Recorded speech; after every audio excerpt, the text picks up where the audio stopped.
ma se sia la chung rilam en thin tu khan inun na angai lut lai be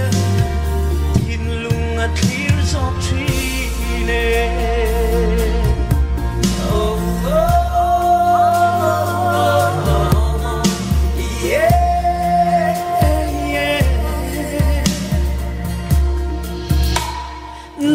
sum le pai zunga rual po kan pol phalo thei ma se hi do te I thava hau sai hey shiala chung rilam en thin tu kha inun na angai lut lai be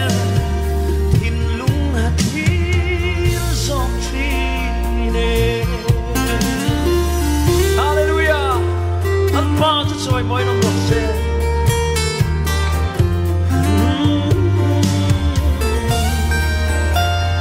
Amen Tâm tập gần chín tiếng ô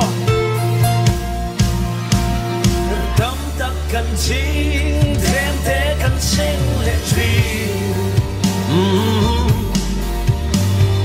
Lung ôi nà kim Một dấu rê ngăn ôm xí lông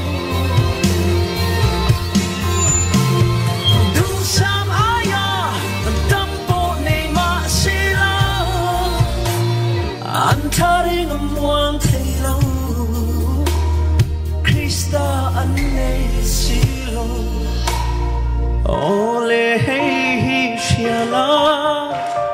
Churilam en chituka Inun na angay lut lai ben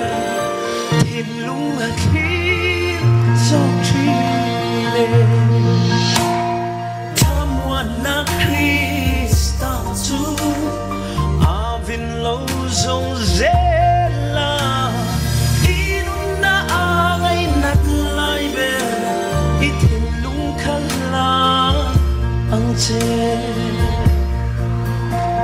itin lung kala role Hallelujah kalpa tu fakino se amanuam em